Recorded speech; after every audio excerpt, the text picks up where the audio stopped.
So I used to think that to get rich, I had to make 6 figures. But after I saved $100,000 while making a modest income of $65,000, I discovered that that's completely false. And it didn't stop there. Today, my portfolio pays me more in passive income than my old job, growing my net worth past $350,000 before turning 30. So in this video, I'm gonna show you exactly how I saved $100,000 and the specific steps that you can follow and the 3 tips to easily and safely reach your savings goals. And I've also included the exact spreadsheet that I use to track my net worth, so you could start applying the same strategy even if you're starting from zero or negative $20,000 just like I was. So first, what is the key difference between someone who's able to save $100,000 and someone who doesn't? Now imagine someone asks you to run a marathon in 3 months. You're probably groan and think, why would I even put myself through that pain? But what if your manager said, finish that marathon in under 4 hours and I'll give you a full year vacation and fully paid? Suddenly you're motivated. You train harder, eat better, wake up earlier, and then push through any of the soreness that you might experience. Because now there's a clear reason behind that struggle. So how can you apply this with money? So saving your first $100,000 works the same exact way. It's like a financial marathon. It's tough, demanding, and sometimes very painful. But when you have a crystal clear why, like buying your first house or quitting a job that you dislike or even supporting your family, discipline becomes easier and the sacrifice becomes worth it. For me, my whys were financial freedom and helping to support my mom. A few years into my financial journey, I could have paid more in rent and lived closer to the office, but instead I endured a 2-hour one-way commute from my mom's house to the office, which in the moment wasn't always easy and definitely not cool as a young adult to live back at home. But in turn, this sacrifice allowed me to save thousands in rent, which I invested while still being able to help out my mom with her expenses. And every time I felt like giving up, I reminded myself exactly why I was doing it. And I also tracked every dollar meticulously using spreadsheets and automated my savings so that I wouldn't have to rely on willpower alone. And I consistently said no to upgrades even when I could afford them because my goals mattered more. Here's how you could apply this to yourself. Define your personal why and write it down. Just make it visible and build a system around it with using budgeting tools, automatic transfers, and calendar reminders to keep you aligned, even when the motivation eventually fades. Next, let me show you what most people don't consider when it comes to saving. A dollar saved is actually worth more than a dollar earned. Why? Because when you earn money, you have to pay taxes on it. But when you save money, you keep that entire dollar. So let's say your total tax rate is around 35%. To save just $1, how much do you think you need to actually earn? Chances are you might think, oh, you would have to earn $1.35, but you would actually need to earn $1.54. And think about that the next time you're tempted to buy a $100 impulse purchase on Amazon. That's really costing you $154 of your hard-earned pre-tax income. When I realized this, it completely shifted my mindset. So instead of constantly asking myself, how can I earn more money? I started asking myself, how can I actually keep more of what I already made? So even though I was making a modest income of $65,000, I never let that modest income prevent me from trying to save as much as I can. Simply, I could have easily said, oh, I'm not making 6 figures. I'll start saving as soon as I start hitting that income. But instead, I just started where I was and just saved on my modest income. So every time I skipped eating out or passed on a phone upgrade or resisted an impulse buy, I would actually remind myself that I earned $1.54 for every dollar that I didn't spend. So I didn't need a massive salary. I just had to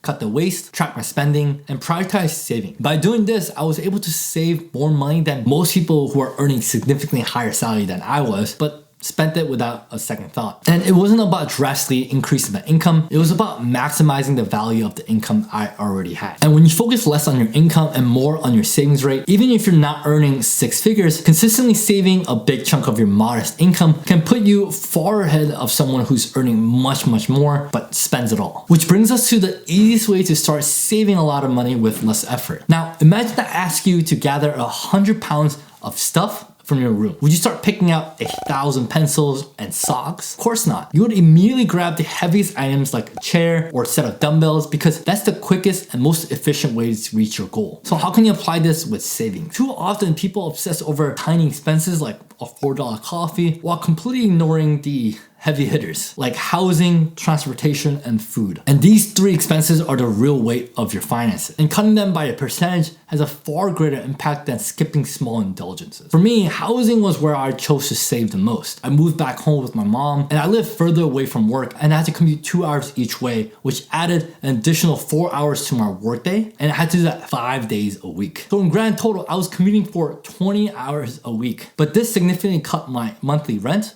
And I was able to skip buying or leasing a car and relied heavily on my public transportation instead. And rather than dining out frequently, I ate most of my meals at home. These simple but powerful choices that I made in my 20s saved me hundreds or even thousands of dollars every month. Far more than just cutting coupons or coffee runs that I would have. And did I still treat myself occasionally?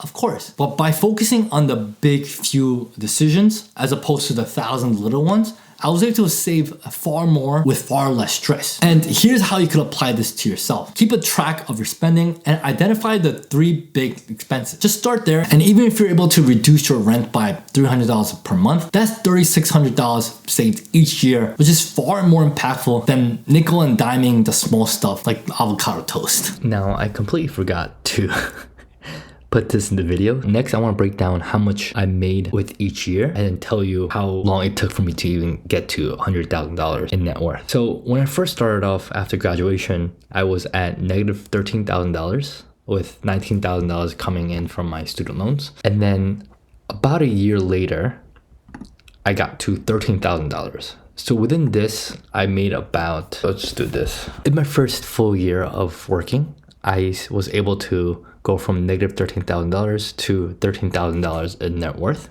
It doesn't seem like it's a lot of progress, but it's a huge one where I saved $27,000. And I think just even going from a negative to even having a 0 net worth is a huge step. Feeling like you don't have any more debt, I think it gives you such an edge. So from here, so the first year will be $27,000. And then within the second year will be May of 2019. Let's say, I guess between these two will be the second year. So let's say between these two will be, the average of these two will be $48,000.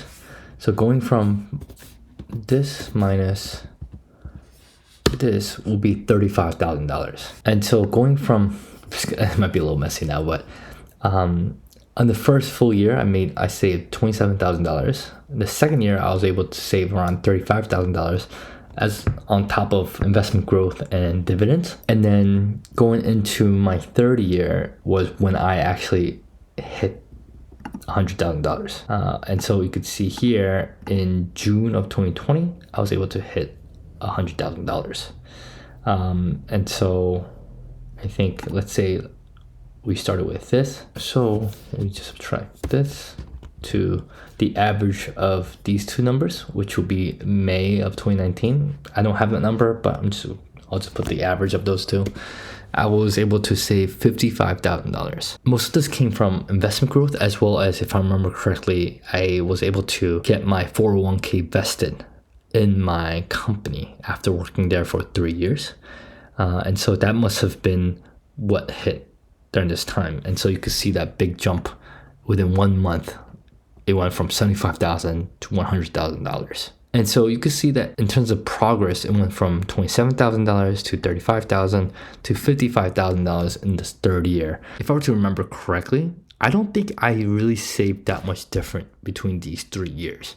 Maybe I got a little bit more efficient and figured out how to go about doing certain things, but all in all, I was making pretty much the same amount of income during those 3 years. And so it's not like I could really save $55,000 off of that $65,000 salary. But you could see that with each year, year 1 and then year 2 and then year 3, I was able to make more and more, because not only was I saving maybe around $27,000 or $30,000 a year, on top of that, the difference of the third year was probably the $30,000 I saved within the year, plus probably around $20,000 to $25,000 coming from investment growth, dividends, and so forth. So hitting $100,000 in savings without a big paycheck proves one thing. You don't need to be rich to get ahead. But what if you could actually figure out a way for your money to start earning for you even when you're not working? In this video, I'll show you exactly how I made $77,000 in passive income, money that helped me buy back my time and build real freedom.